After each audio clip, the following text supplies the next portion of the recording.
บายดีพี่น้องสวัสดีค่ะพี่น้องจ้าวันนี้ก็มาพบกับซ่องเบาดอนสาวตุ้มอีกคือเก่าเด้อมาวันนี้ก็มาพบกันในช่วงยามเช้าๆเนาะพี่น้องเนาะช่วงเช้าๆมื้อนี้อยู่ที่บ้านของสตุกะฝนตกลิ้นเนาะพี่น้องฝนตกลิ้นเด้อพี่น้องอยู่บ้านของสตุกน่ะอยู่ที่ประเทศไทยตอนนี้เป็นจังไดเนาะพี่น้องฝนตกบ่หรือว่าจังไดเนาะพี่น้องเนาะแต่ช่วงนี้อยู่ที่บ้านของสตุกน่ะฝนตกแทบทุกมื้อเลยพี่น้องตกกะแบบว่า ตกบ่แห้งนะพี่น้องแต่ว่าตกตลอดเวลาเนาะพี่น้องเนาะมาพี่น้องมามื้อนี้กะสตุกกะจะมาเว้ามาโอ้ลมกับพ่อแม่ FC เนาะพี่น้องเนาะสตุกคือมื้อนั้นสตุกกะได้เอาคลิปไอ้น้องธิดาลาวศรีวิไลเนาะพี่น้องเนาะได้ไปหา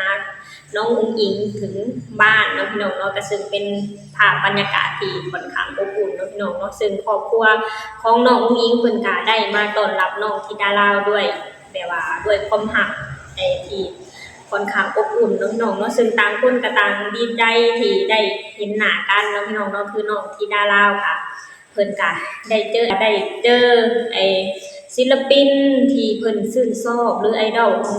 ของเพิ่นเนาะพี่น้องเนาะซึ่งเป็นภาพบรรยากาศที่ผมค่ะอบอุ่นเนาะพี่น้องเนาะสตูเห็นแล้วสตูก็เบิ่งไปนำยิ้มไปนำแล้วก็ดีใจเนาะพี่น้องเนาะดีใจที่ทางน้องอุ๋งอิงและทางครอบครัวของน้องเพิ่นต้อนรับน้องธิดาลาวด้วยความอบอุ่นแล้วก็ด้วยความเต็มใจพี่น้องเนาะเห็นภาพไปแล้วก็มีความสุขเนาะพี่น้องเนาะซึ่งน้องอุ๋งอิงเพิ่นก็ได้เอาของให้กับน้องธิดาลาวเนาะพี่น้องเนาะเป็นเสื้อผ้าหรือเป็นการ์ตูนเนาะพี่น้องเนาะก็เป็นภาพบรรยากาศที่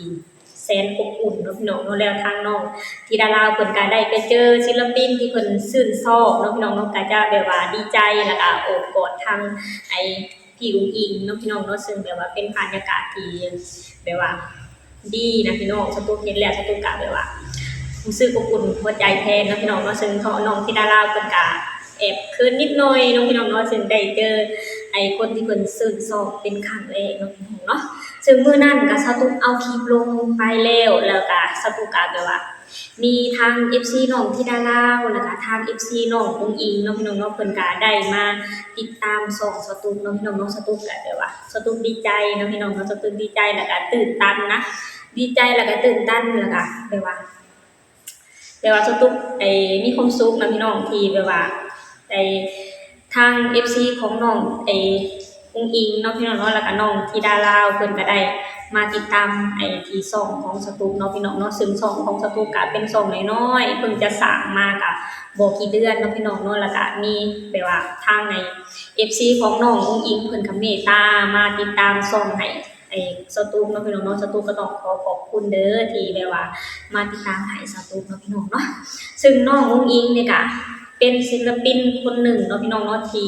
ค่อนข้างดังเนาะพี่น้องเนาะค่อนข้างดังเป็นเบอร์ต้นๆของประเทศไทยเลยเนาะพี่น้องเนาะเป็นนักร้องหมอลำที่แบบว่าขับร้องลำที่ค่อนข้างม่วนเนาะพี่น้องเนาะสตุกก็ติดตามน้องมาตลอดเนาะพี่น้องเนาะตั้งแต่เพิ่นได้เริ่มเข้าวงการครั้งแรกเนาะพี่น้องเนาะสตุกก็คอยติดตามเพิ่นมาโดยตลอดเนาะพี่น้องซึ่งน้องอุ๋งอิงเพิ่นก็เป็นคนที่มีความสามารถแล้วก็เป็นลูกที่กตัญญูเนาะพี่น้องเนาะมีความสามารถแล้วก็มีความฝันที่อยากสร้างบ้านซื้อรถซื้อรถซื้อบ้านให้ทางพ่อทางแม่เนาะพี่น้องเนาะเป็นเด็กที่แบบว่าค่อนข้างมีความกตัญญูคนหนึ่งเลยเนาะพี่น้องเนาะซึ่งกันความกตัญญูนี่ล่ะที่แบบว่าสตุกเชื่อนะว่าความกตัญญูน่ะช่วยให้ชีวิตของแต่ละคนน่ะดีขึ้นเนาะพี่น้องเนาะแล้วก็น้องอุ๋งอิงก็เป็นหนึ่งในนั้นเนาะพี่น้องเนาะสตุกน่ะขอชื่นชมแล้วก็สตุกก็ชมผลงานของน้องมานี่ก็โดยตลอดเนาะพี่น้องเนาะซึ่งว่าน้องก็เป็นคนที่น่ารักมีความสามารถเว้าจาก็ดีเนาะพี่น้องเนาะซึ่งสตุกน่ะลงหักน้องอุ๋งอิงมาตั้งโดนเนาะพี่น้องเนาะแบบว่าน้องเป็นคนที่มีความสามารถแล้วก็เก่งเนาะพี่น้องเนาะซึ่งสตุกลงหักในเสียงลำแล้วก็ในหน้าตาของน้องก็เป็นคนที่สะสวยคนหนึ่งเนาะพี่น้องเนาะแล้วก็มีคำหนึ่งที่สตุกแบบว่าสตุกฟังแล้วสตุกแบบว่าหักเด็กน้อยคนนี้นะพี่น้องคือแบบว่าสตุกลงหักคำหนึ่งคือเพิ่นแทนตัวเองของคือแบบว่าน้องเพิ่นแทนตัวเองว่าหลาเนาะน้องก็คือแบบว่าคล้ายๆแบบว่า ลูกหลานเนาะพี่น้องเนาะลูกหลานที่อยู่ในใจของแม่ในคนไทยทั่วประเทศเนาะพี่น้องเนาะแล้วก็ทุกมื้อนี้ก็สรุปเชื่อได้ว่าได้มีแม่เพิ่มอยู่ที่ประเทศลาวอย่างแน่นอนเนาะพี่น้องเนาะบ่หลายบ่น้อยก็หลายนะพี่น้องสรุปคือว่าค่อนข้างมีหลายเนาะพี่น้องเนาะแต่ว่าน้องเป็นคนที่มีความสามารถเนาะพี่น้องเนาะน้องอายุแค่17ปีเนาะน้องก็ยังแบบว่าประสบผลสำเร็จถึงขนาดนี้เนาะพี่น้องเนาะมีบ้านมีเพื่อนแล้วก็มีมีหน้าที่การงานที่ดีแล้วก็มีเสียงขับร้องที่ค่อนข้างม่วนแล้วก็เป็นเอกลักษณ์เนาะพี่น้องเนาะซึ่งแบบว่าอยู่บ้านของสตุ๊กนะพี่น้องอายุ17ปีน่ะยังขอเงินแม่ใช้อยู่เลยเนาะพี่น้องเนาะโดยเฉพาะสตุ๊กเนาะพี่น้องเนาะสตุ๊กนะอายุ17ปีน่ะยังขอเงินพ่อแม่ใช้อยู่เลยพี่น้องเนาะสตุ๊กเพิ่งจะเริ่มหาเงินเองได้อายุ21ปีเนาะพี่น้องเนาะซึ่งแบบว่าสตุ๊กเห็นแล้วก็น้องเป็นเด็กน้อยคนหนึ่งที่แบบว่าควรเอาแบบอย่างแล้วก็เป็นแบบอย่างที่ดีให้คนหลายๆคนทั่วประเทศแล้วก็ทั้งประเทศไทยแล้วก็ประเทศลาวเนาะพี่น้องเนาะซึ่งว่าน้องเป็นคนที่มีความสามารถค่อนข้างสูงเนาะพี่น้องเนาะแล้วสตุ๊กมาเห็นคลิปหนึ่งนะพี่น้องที่แบบว่าทางพ่อแม่ FC เนาะพี่น้องเนาะเพิ่นได้มาเซอร์ไพรส์พวงมาลัยเงินล้านให้กับน้องเนาะพี่น้องเนาะเป็นบรรยากาศที่แบบว่าเบิ่งแล้วก็อบอุ่นเบิ่งแล้วก็ให้ฮู้เฮ็ดให้สตุ๊กได้ฮู้ว่าน้องน่ะเป็น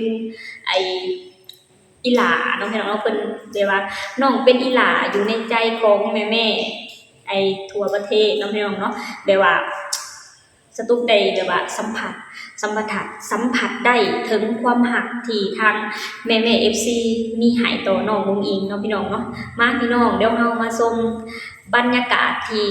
น้องได้หักพวงมาลัยเงินล้านจากแม่ FC เนาะพี่น้องเนาะซึ่งเป็นการเซอร์ไพรส์ที่ค่อนข้างน่าอบอุ่นเนาะพี่น้องเนาะมาพี่น้องมาเบิ่งพร้อมกันกับสตุ๊กเด้อพูดหลายๆนะคะเด้อ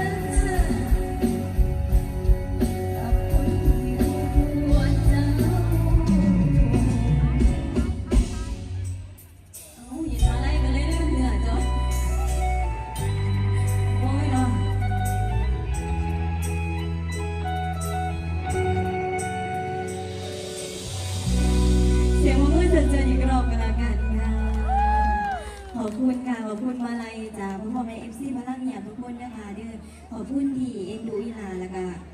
ขอบคุณผู้อยู่เบื้องหลังทุกอย่างนะคะที่เห็นให้หลานมีเสมอนี้ทุกมื้อนี้ล่ะก็บ่ได้ขาดหายเหี่ยงก็ขอบคุณพ่อกันใช่เด้อค่ะขอบคุณทีมงานสาวน้อยทุกคนด้วยนะคะที่อุ้มช่วยหลานเนาะค่ะเนาะจนมื้อนี้ได้มีหน้ามาอุ้มยิงเพชรบานแพงเนาะค่ะเนาะขอบคุณหลายๆขอบคุณ FC ทุกคนเด้อค่ะ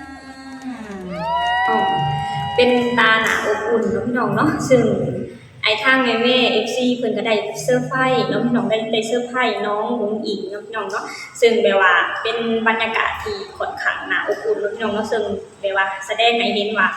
ทางแม่ FC น่ะได้ฮักอีหลาเด้อฮักแพงอีหลาเนาะพี่น้องเนาะแบบว่าพร้อมที่จะซัพพอร์ตอีหลาตลอดเวลาเนาะพี่น้องเนาะซึ่งแบบว่าน้องก็เป็นคนที่น่าฮักเนาะพี่น้องเนาะน้องเป็นคนที่น่าฮักแล้วก็เป็นทหารเป็นตาแพงเนาะพี่น้องเนาะซึ่งน้องก็แบบว่าทั้งแบบว่าทั้งเว้าแล้วก็ทั้งยิ้มไปนำเนาะพี่น้องเนาะคือแบบว่าน้องเป็นคนที่น่าฮักแล้วก็น่าเอาอย่างเนาะพี่น้องเนาะสตุ๊กก็เป็นคนหนึ่งเด้อที่เป็น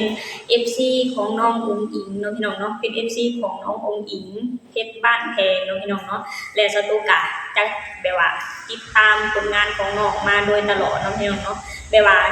สตุ๊กดีใจนะพี่น้องดีใจแทนน้องธิดาลาวเนาะพี่น้องเนาะที่เพิ่นแบบว่ามีศิลปินที่เพิ่นชื่นชอบเนาะพี่น้องเนาะแล้วก็เก่งคือกันเนาะพี่น้องเนาะแล้วน้องเองก็แบบว่าน้องเองก็เป็นน้องอุ้งอิงเองเนี่ยก็เพิ่นเป็นคนที่เก่งแล้วก็มีความสามารถเนาะแล้วก็สตุ๊กก็อยากให้น้องธิดาลาวน่ะเก่งแบบเพิ่นเนาะพี่น้องเนาะซึ่งน้องธิดาลาวเพิ่นก็เก่งอยู่แล้วเนาะพี่น้องเนาะพอได้เพิ่นไปแบบว่าไปอยู่ในวงการที่มีแต่คนเก่งๆแบบนี้นะพี่น้องสตุ๊กเชื่อได้ว่าน้องจะไปได้ไกลเลยเนาะพี่น้องเนาะโอเคพี่น้องสำหรับคลิปนี้สตุ๊กก็จะขอจบลงเท่านี้ก่อนเนาะพี่น้องเนาะฝากให้พี่น้องช่วยกดไลค์กดแชร์กดติดตามให้ช่องบาดอนสาวตุ้มให้เด้อสบายดีสวัสดีค่ะ